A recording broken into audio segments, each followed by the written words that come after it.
All right, welcome back to Virtual School Assembly. Today our guest is Anthony Trucks. Anthony is a former NFL athlete, an American Ninja Warrior, an international speaker, host of the Shift podcast, and the founder of Identity Shift Coaching. He uses cutting-edge science and psychology to upgrade how you operate so you can elevate your life and reach your full potential.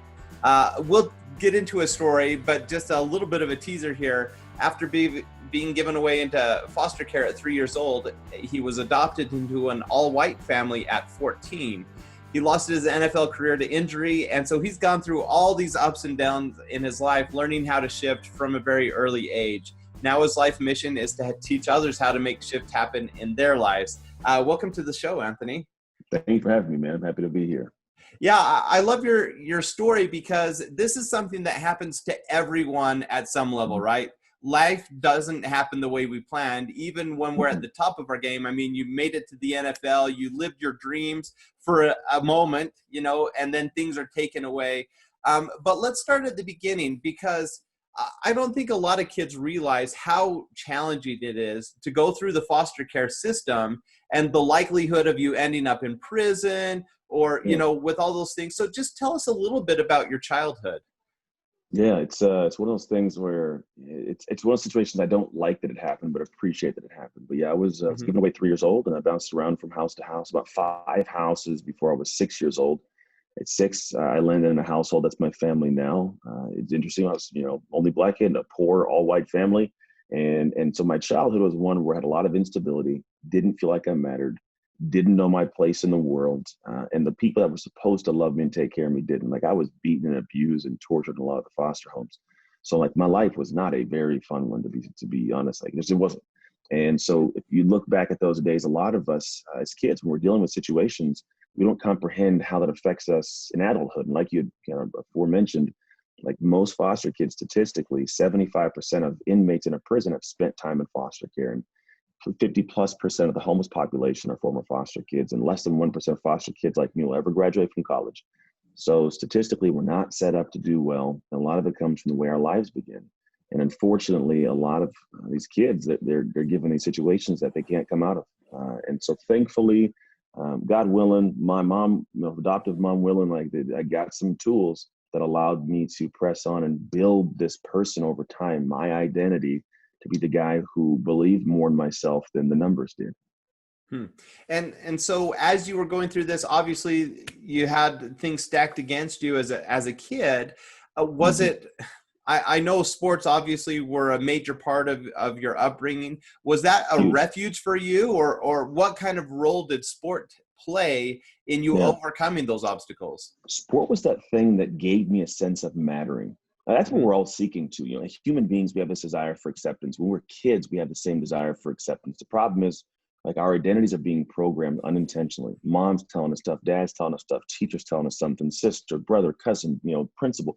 They're all telling us things about what's right, what's wrong. It's combating. And so we're trying to find ourselves within all of this. And I think for me, the reason sports became this good refuge, like you said, was a place. It was a place for me to go and enter my effort and create who I wanted to be as the outcome. Right. I want to run hard and I want to do something. It doesn't matter if you want to play flute, you want to play basketball, you want to, mow grass, you want to, go out and, make rock balancing towers. Like, what doesn't matter what you want to do. When you start giving your energy towards something, the return is always, I am more confident because I created this and I did this. And so for the kid or kids who are like, man, I don't feel like I'm anything. I don't feel like I matter. I don't get my love you from my mom or dad. The teachers always are mad at me. I'm always in trouble. No, I'm never good enough. You're putting all of your self-worth and self-confidence in entities that at the end of the day aren't you, but you're letting them validate you. And you can easily go out and spend time creating something in a private time with just you, and you can validate you. And so football was that for me. I get to go out and do this thing that spent some energy, spent some time, but I got the strength and I got the speed and I made the plays. And all of a sudden now I'm like, all right, I'm a football player, right? Right. Or easily could have been like, all right, I'm a tuba player. Like, it doesn't matter what I was doing or what anybody's doing. You got to find the thing that you can pour into that fills up your cup. Right. And the pouring into for you set you up for success later in life. Obviously, right now you're not a football player. When Mm-mm. you were in high school and then when you went to Oregon for university, was there Yeah. ever thoughts of doing other things, or was it always I'm going to be a football player? It's interesting. I don't even know when it always changed for me. So when I was in high school, I was like, all right, I just want to go to college, right? And then I was like, all right, I can play college football. Let me do that. And I got to college football. I had no thoughts of NFL. Then I was like, oh, I could do the NFL. Let me try that. Huh. And then when I was in the NFL, I didn't really have thoughts of after. I've always been a guy that I'll plan, but the plan is like, what's the next step, right? And so Right. that's the one I was worried about at the time. And I realized that in that pursuance of the next step, I gathered and learned and figured out and built more tools. So when I arrived at the next step, I had a full backpack of tools because I was always pushing, right? I didn't just stay Right. at this level and then get shoved off the cliff. I always had tools that where I was learning because I was always trying to stress what I had to do to get to that next level. So I think for me, like, it's interesting. I didn't think I'd be doing this. I had no idea what life after football would look like. Nobody does. Hmm. And to be honest, when I got out of football, life fell apart, man. Like, life broke, and I had to rebuild my identity multiple times to get to the guy I am now.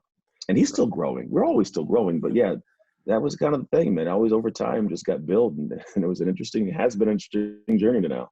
Yeah. Well, so it is interesting. You're kind of the shift guy. So you talk when Yeah, you do speaking, you talk about identity shift, you have your podcast, you've written books, and you talk yeah, about how to make that shift. Now, that's part of the reason why this channel even exists. I'm mm, a speaker like you are, and I was really starting to love being on the stage and things were clicking for yeah. me. I'm going to a TED Talk, and on my way to the TED Talk, they canceled it because of COVID. And then the Oh, assemblies I wow. had scheduled that week were canceled. And I was bummed out, but I thought, Hmm.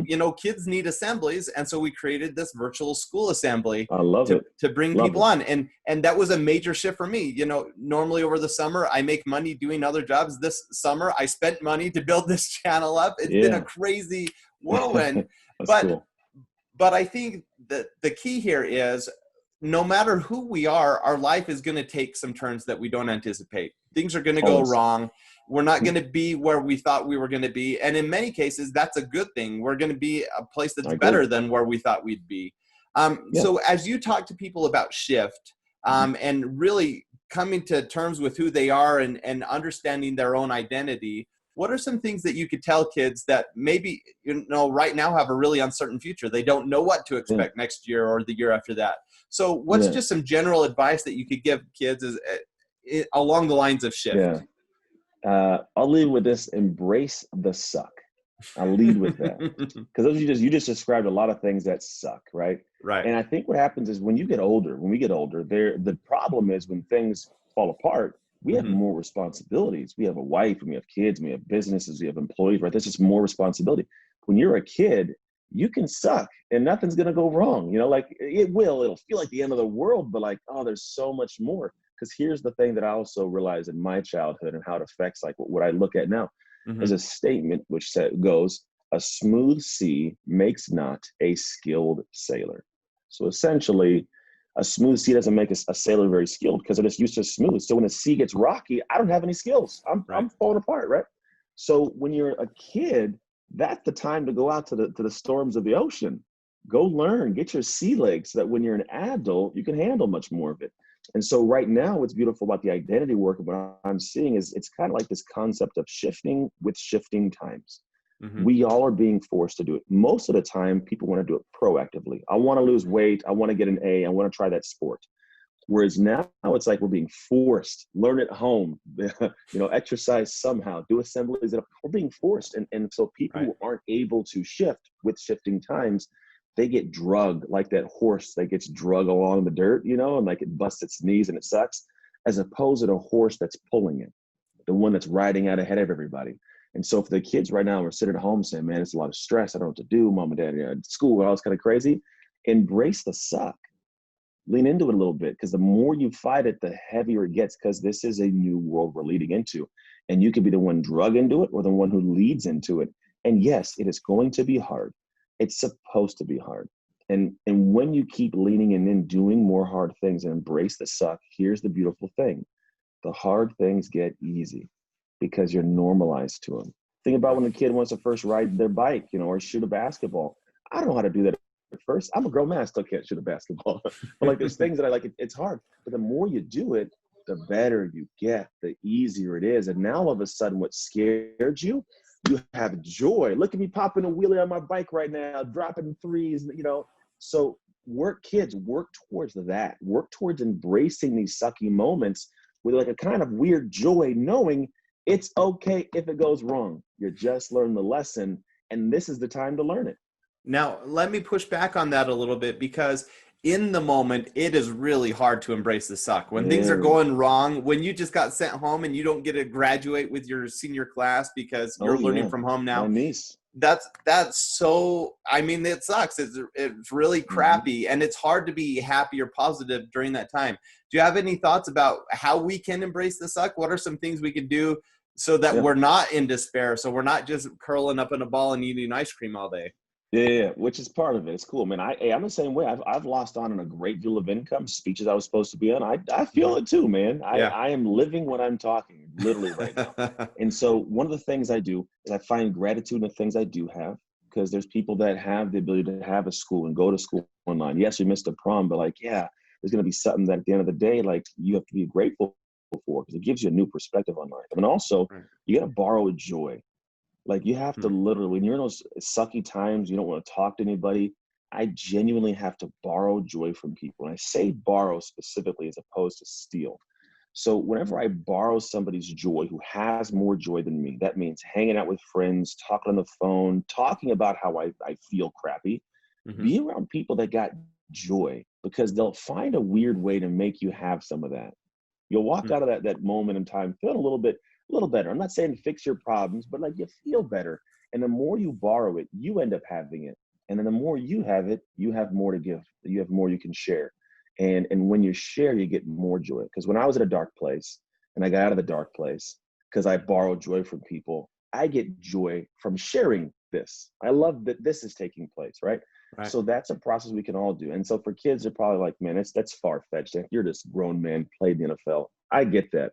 But I was also at one point a 10, 11, 12, 13, 14, 16-year-old kid. And I had joyful friends. And I had a mom that diagnosed with MS. And I had situations I had to deal with in school. I've been arrested as a kid, dumb things, right? But these are all things where in those moments that I was really keen on, I cut people off.